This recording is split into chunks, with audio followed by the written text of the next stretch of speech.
On March the 27th, 1977, Tenerife, a tropical paradise in the Canary Islands, became a killing field when two jumbo jets collide with one another. I think I must have said a very short prayer. I hope he misses us. And that's when I just closed my eyes and ducked.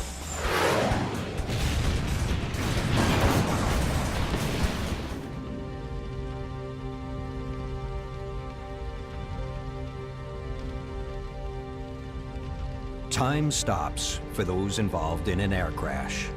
It stops for those caught inside the disaster and for anyone who studies the aftermath. In most cases, all that is left is wreckage and sometimes haunting photographic evidence. The greatest death toll from a single aviation incident to date. No one aboard KLM Flight 4805 survives, and only 70 people on PanAm Flight 1736 escaped the inferno that engulfed both planes.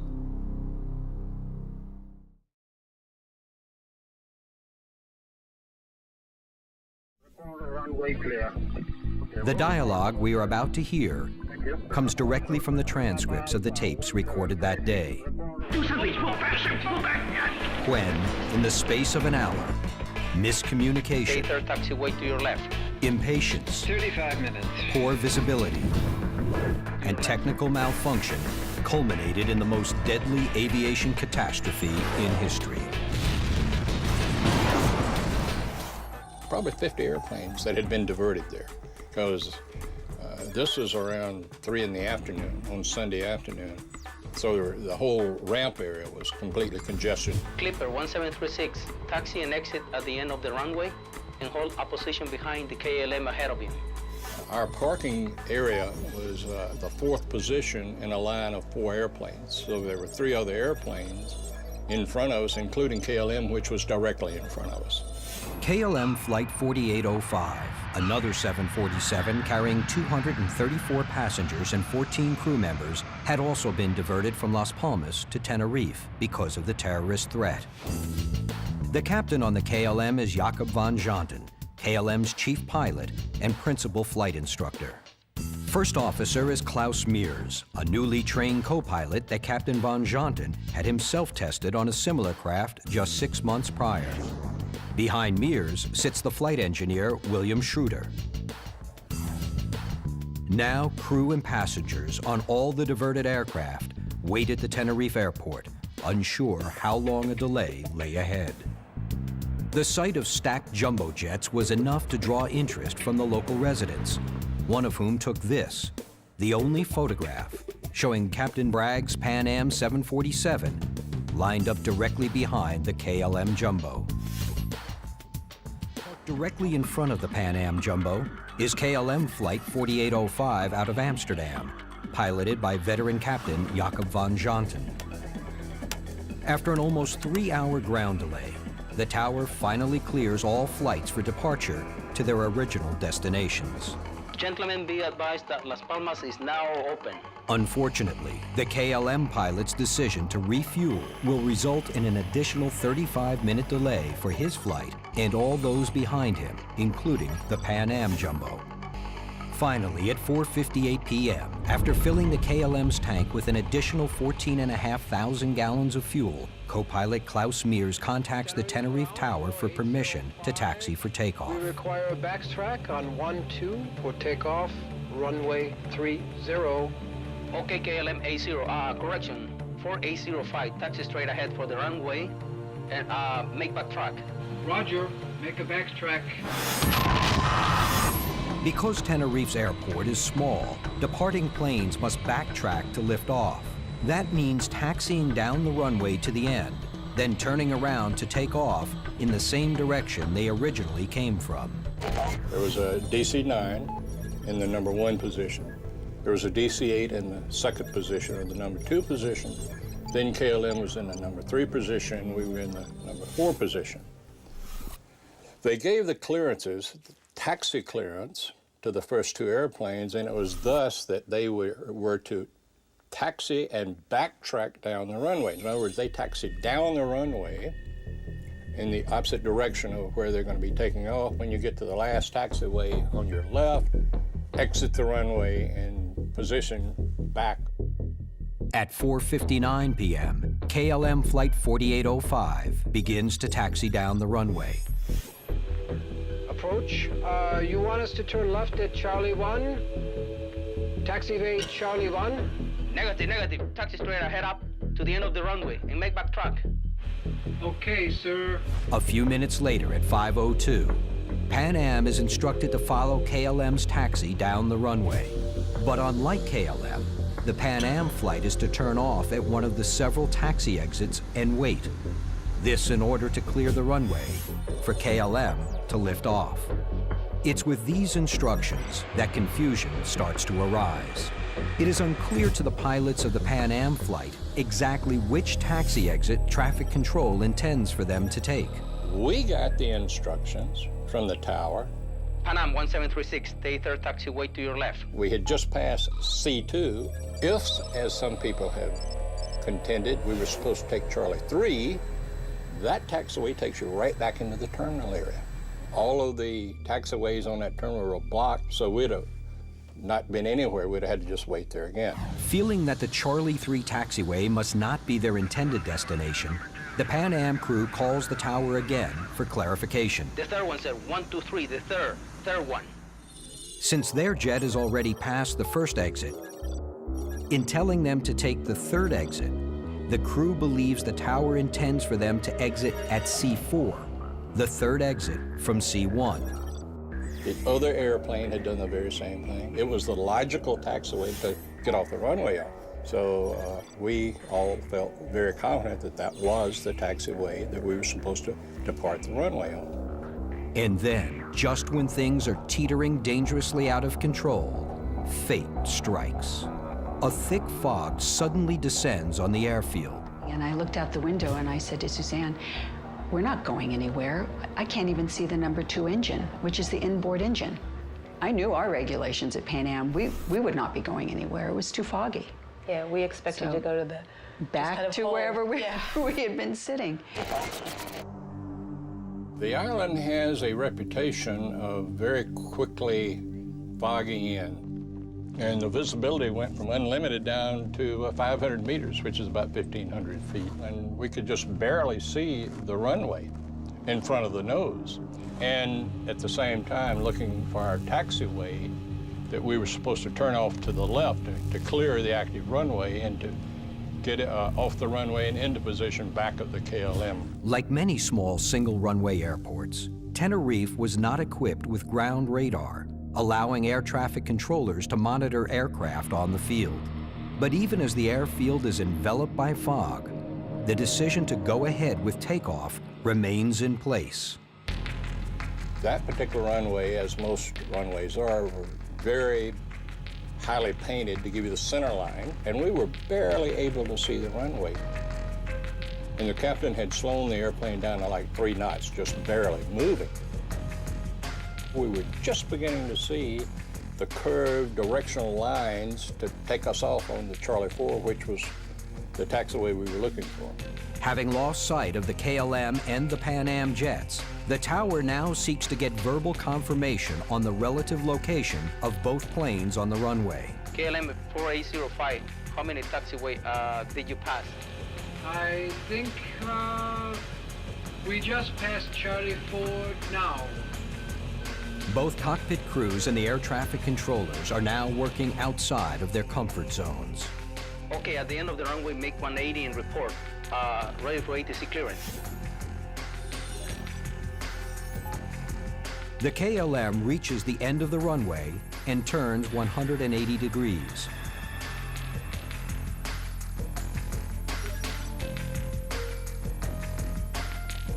What happens next is an extraordinary exchange between pilot and co-pilot.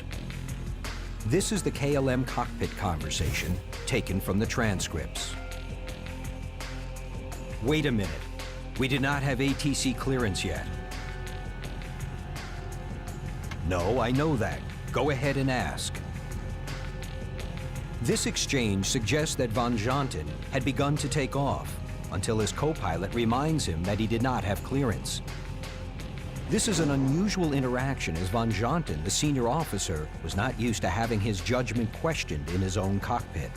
Democracy in the cockpit is a very cultural issue. There are some cultures that they are basically very high in power distance, meaning that there is a very strong hierarchy and very steep hierarchy in their society.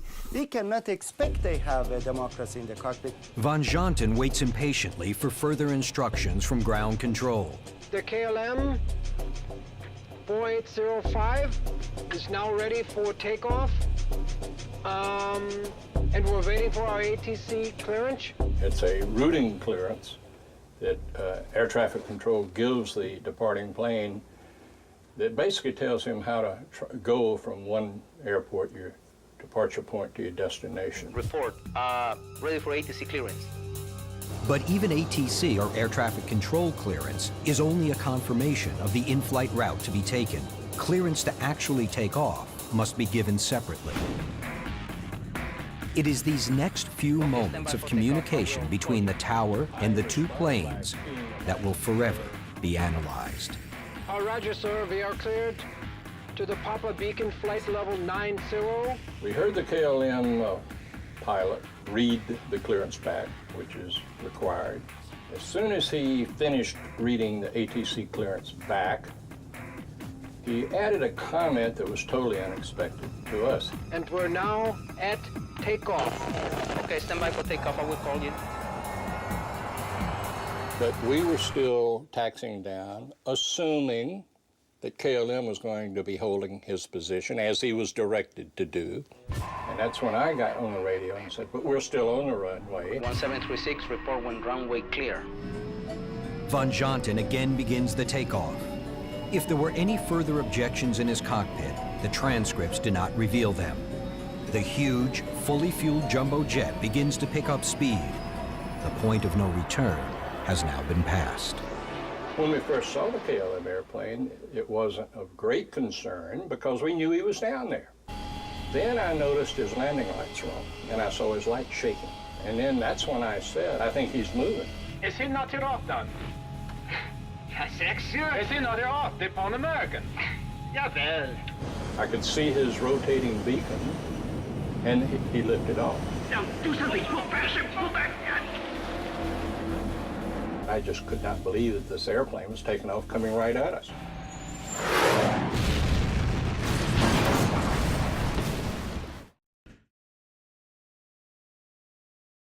Airliners to another airport with only a single runway to handle the new traffic.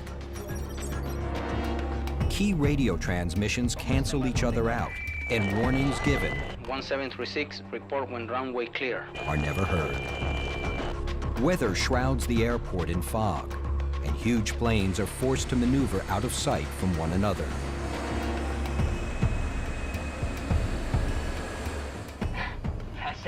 Is he not here often? The Pan American? A cascading series of human errors provide the final accelerant.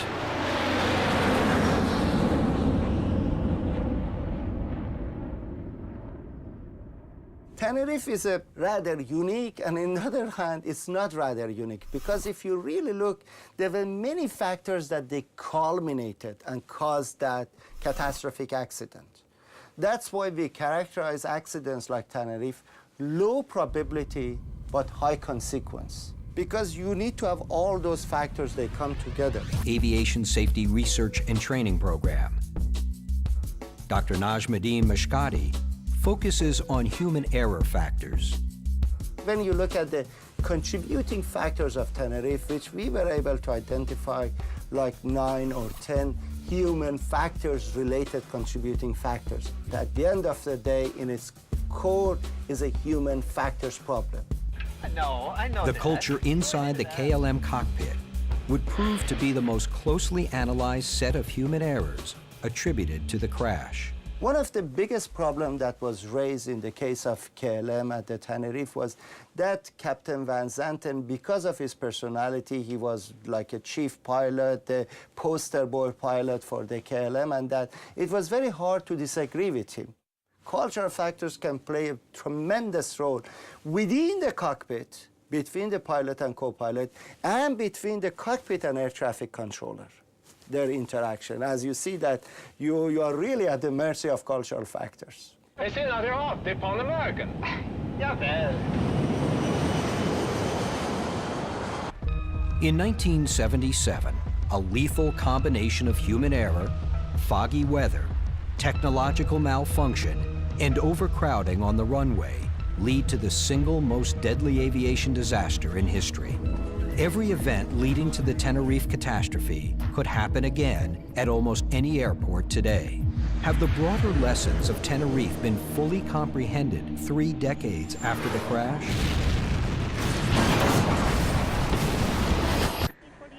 When you look at the number of landing and takeoffs which is going on around the world, at all these different airports, I think another Tenerife is not that improbable. General flying public, they have this fixation. They see a better, shinier, more modern technology. They think it's a panacea. But it's really not.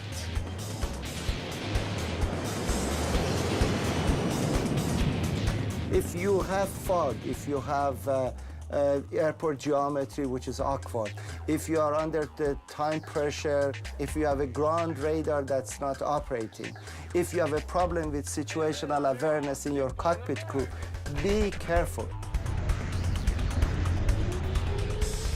I think if you went up to 100 people